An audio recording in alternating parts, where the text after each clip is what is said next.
Welcome to my channel. आज हम chapter 5 पढ़ेंगे जो कि है natural vegetation and wild life. ये चैप्टर हमने जूनियर क्लासेस में भी पढ़ा हुआ है। आज हम इसको अकॉर्डिंग टू क्लास 9 देखेंगे। आज के चैप्टर में हम पढ़ेंगे introduction, types of vegetation, wild life और क्वेश्चन आंसर्स देखेंगे, आज के भी और लास्ट वीडियो के भी। अब इंडिया का जो लोकेशन है वो इतना अच्छा है कि वहाँ पे ऑलरेडी आपको माउंटेन्स देखने को मिलेंगे, प्लेट्यूज देखने को मिलेंगे, प्लेन्स भी देखने को मिलेंगे, मतलब सब कुछ देखने को मिलेगा एक ही कंट्री में। तो फिर इसकी वजह से यहाँ पे फ्लोरा एंड फौना में बहुत ज़्यादा डाइवर्सिटी है। आपको अराउंड 47,000 प्लांट स्पीशीज़ देखने को मिलेंगी। इंडिया जो है ना वो 10th प्लेस है वर्ल्ड में और 4th प्लेस है एशिया में, जहाँ पे उसकी प्लांट डाइवर्सिटी इतनी ज़्यादा है। पूरे वर्ल्ड में ना कुछ बायोडाइवर्सिटी कंट्रीज़ है, उनमें से 1 out of the 12 biodiversity countries में से एक इंडिया भी इंक्लूडेड है।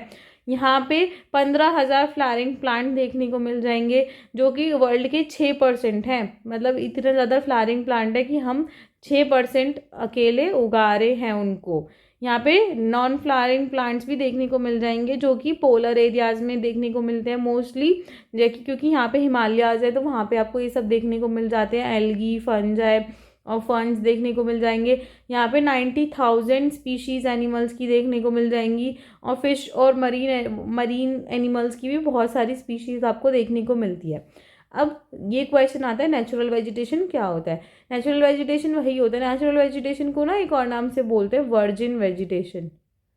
वर्जिन वेजिटेशन, तो ये मतलब वही है कि ये खुद ग्रो हुआ है।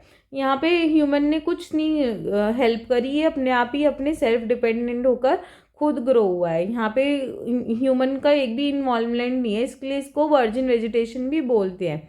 तो जैसे कि आपको पहाड़ों पे फॉरेस्ट देखने को, मतलब ट्रीज व्रीज देखने को मिलते हैं, तो ये सब खुद ग्रो हुआ है, इसलिए इसको नेचुरल वेजिटेशन बोलते हैं। और जो हम घर में प्लांट्स वगैरह लगाते हैं वो नेचुरल नहीं है, क्योंकि वो हम खुद ला के लगा रहे हैं। या कोई ये नर्सरी वगैरह होती है, वो भी नेचुरल वेजिटेशन नहीं। नेचुरल वेजिटेशन वो है जहाँ पे ह्यूमन का कोई इंटरफेरेंस ही नहीं हुआ। तो लेकिन जो जैसे कि फिर अब ये है कि हम जो घर पे लाके लगा रहे हैं वो नेचुरल वेजिटेशन नहीं है, लेकिन वो वेजिटेशन है बट वो नेचुरल नहीं है। तो ये मतलब दो डिफरेंस हो गया कि नेचुरल वेजिटेशन क्या होती है और नेचुरल वेजिटेशन क्या नहीं होती। और जो ये फ्लोरा है, फ्लोरा मतलब होता है, एक होता है फौना, एक होता है फ्लोरा।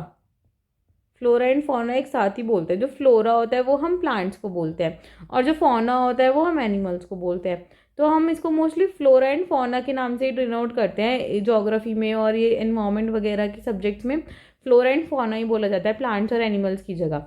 अब हमारे इंडिया में 5 तरीके की वेजिटेशन देखने को मिलती है: tropical evergreen, tropical deciduous, tropical thorn forest and scrubs, mountain forest और मैंग्रोव फॉरेस्ट। ये हम सब ने पहले भी समझी हुई है, लेकिन आज हम ये इंडिया के पर्सपेक्टिव से देखेंगे। अब एक चीज़ और होती है कि जो एक खुद की कंट्री की वेजिटेशन होती है उसको हम बोलते हैं एग्जॉटिक, और सॉरी उसको हम बोलते हैं एंडेमिक या फिर इंडिजीनियस। और जो फॉरेन कंट्री की होती है उनको हम एग्जॉटिक बोलते हैं। तो जो हमारी खुद की कंट्री की नेचुरल वेजिटेशन होती है, जो यहाँ पे ग्रो होते हैं, वो बोलते हैं एंडेमिक या फिर इंडिजिनियस स्पीशीज़। और जो बाहर की फॉरेन कंट्रीज से हम लाके अपनी कंट्री में ग्रो करते हैं उनको हम एग्जॉटिक बोलते हैं। तो ये दोनों दोनों मतलब आप याद रखना ये दोनों भी, कि एग्जॉटिक स्पीशीज़ कौन सी होती हैं और एंडेमिक स्पीशीज़ कौन सी होती हैं। अब ट्रॉपिकल एवरग्रीन फॉरेस्ट नाम से ये कि एवरग्रीन है, तो ये मतलब ये अपनी लीव्स को शेड नहीं करते, ये हमेशा एवरग्रीन देखने को मिलेंगे। तो इसलिए वो वाले एरियाज में मिलेंगे जहाँ पे हैवी रेनफॉल होती है। अब इंडिया में हैवी रेनफॉल कहाँ कहाँ देखने को मिलेगी? वेस्टर्न घाट में देखने को मिलती है, लक्षद्वीप और अंडमान एंड निकोबार में देखने को मिलेगी, नॉर्थ ईस्ट में असम में देखने को मिलेगी, तमिलनाडु कोस्ट पे देखने को मिलती है। तो यहाँ पे मोर देन 200 सेंटीमीटर की रेनफॉल देखने को मिलती है। तो इसलिए ट्रीज़ की हाइट ना 60 मीटर से भी ऊपर जा सकती है, मतलब इतने ऊंचे हो जाते हैं कि उनकी हाइट 60 मीटर से भी ऊपर चली जाती है। तो जब यहाँ पे ये इसलिए रेनफॉल ज़्यादा होगी तो ये वार्म एंड वेट रहते हैं पूरे साल, और यहाँ पे बहुत सारी वेजिटेशन देखने को मिलती है, ट्रीज़ भी देखने को मिलेंगे, श्रब्स भी, क्रीपर्स भी।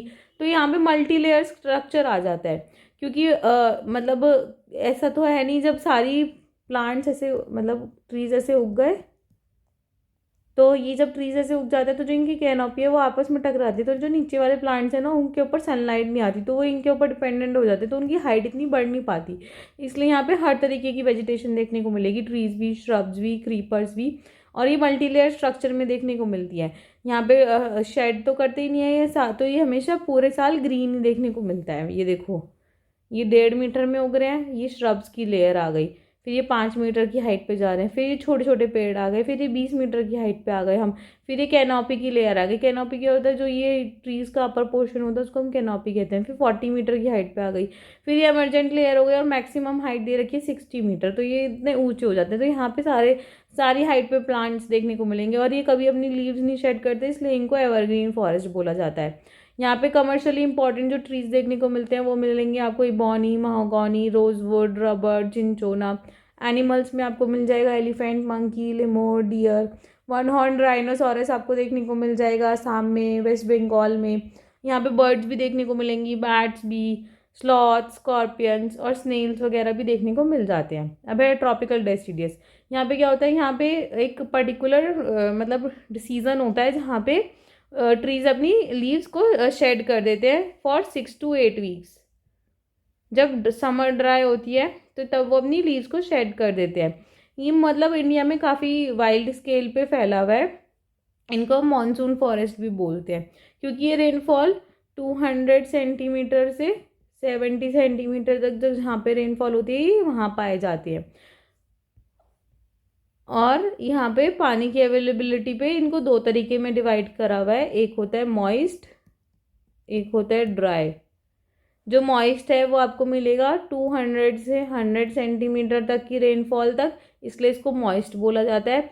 ये mostly eastern part of the country में मिलेंगे, जैसे नॉर्थ ईस्टर्न स्टेट्स या फिर फुटहिल्स ऑफ हिमालयाज हो गए, उड़ीसा में मिल गए, छत्तीसगढ़ में मिल गए, वेस्टर्न घाट्स की ईस्टर्न स्लोप्स में मिल गए।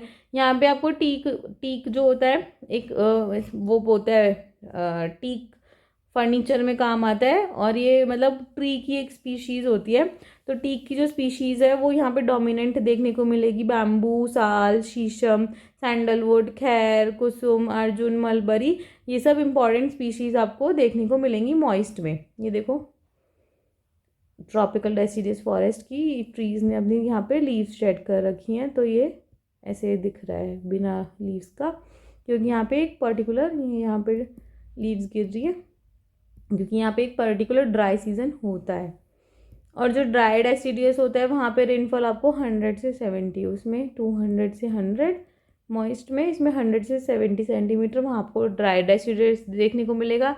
ये आपको पेनिनसुलर प्लेट्यू में देखने को मिलेगा, बिहार में, उत्तर प्रदेश में। यहाँ पे आपको भी टीक, साल, पीपल और नीम देखने को मिल जाता है। लेकिन ये मोस्टली क्लियर कर दिया गया है जहाँ पे मतलब अभी या तो यहाँ पे लोग ग्रेजिंग करा रहे हैं अपने एनिमल्स की, या फिर कल्टीवेशन कर रहे हैं। यहाँ पे आपको ये वाले फॉरेस्ट में आपको lion, tiger, pig, deer, elephant देखने को मिल जाएंगे, या फिर बर्ड्स, लेजर्ड्स, स्नेक्स, टॉर्टॉइज, ये सब भी देखने को मिल जाते हैं ड्राई डेसिडियस में। अब है थॉर्न फॉरेस्ट एंड स्क्रब्स।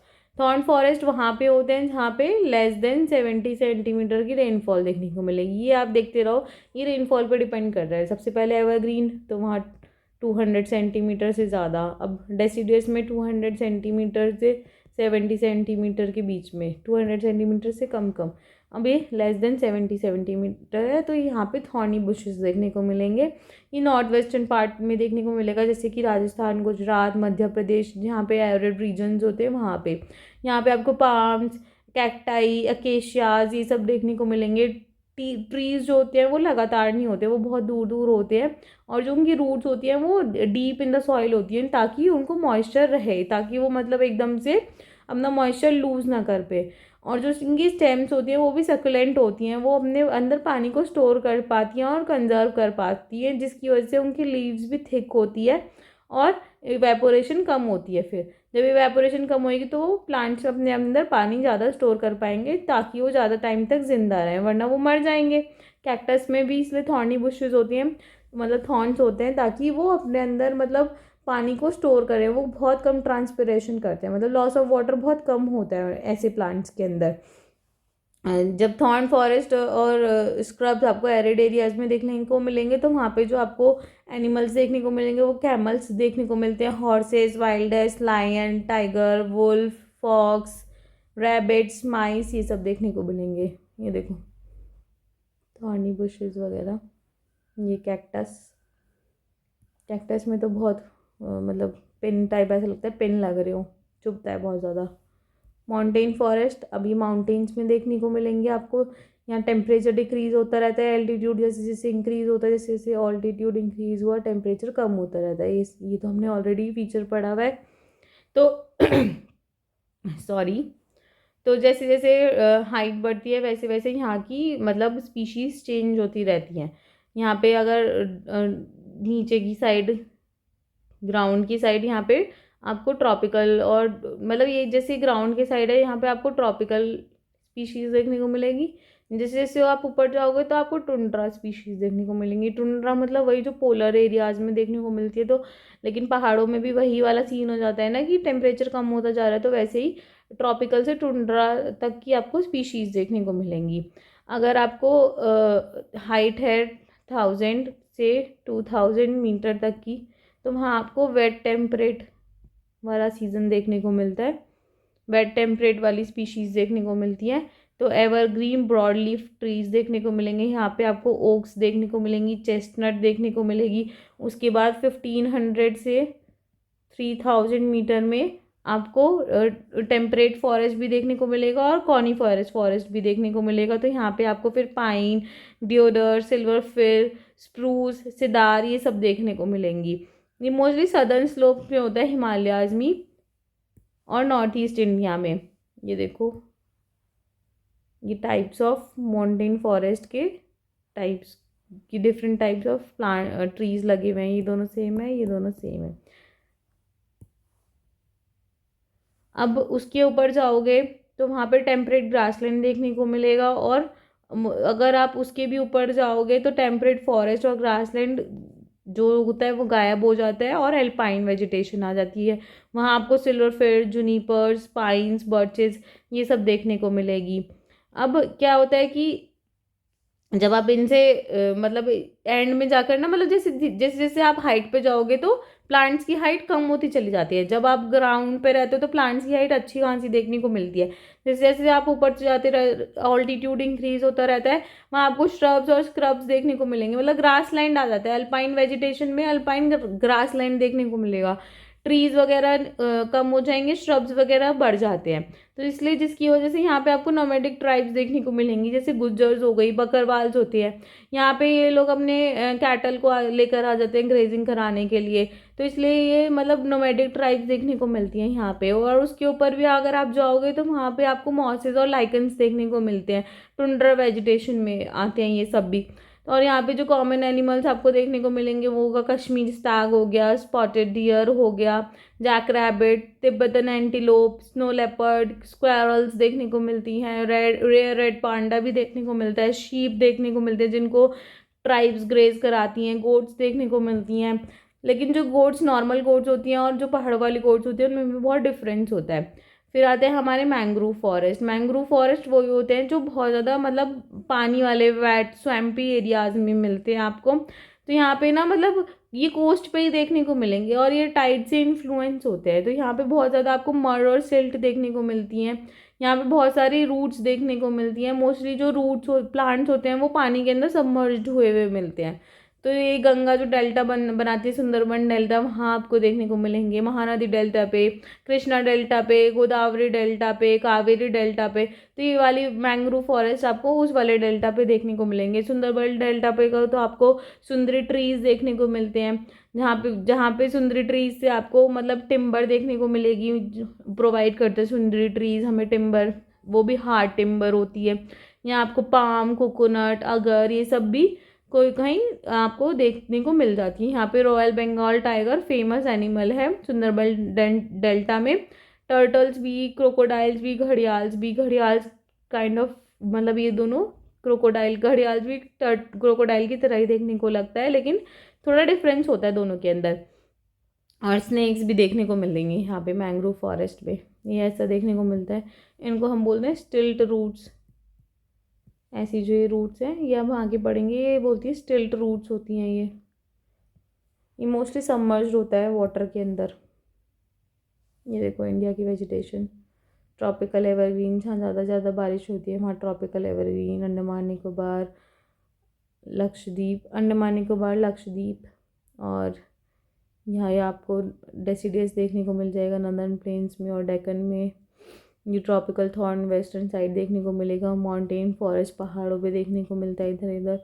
और ये मार्शी एरियाज़ में देखने को मिलेगा। ये मतलब मैंग्रोव, लिटोरल और स्वैम्प फॉरेस्ट को मैंग्रोव फॉरेस्ट भी बोलते हैं। तो ये ब्लू एरियाज़ इसका ही है मैंग्रोव का। अब है वाइल्ड लाइफ। अब जैसे कि फ्लोरा इतना ज़्यादा है तो वाइल्ड लाइफ भी है। इंडिया में एक गवर्नमेंट ने वाइल्ड लाइफ प्रोटेक्शन एक्ट भी लाया था, वाइल्ड लाइफ प्रोटेक्शन एक्ट 1972 में। ये मोस्टली इसीलिए है कि वाइल्ड लाइफ को कंजर्व करना है।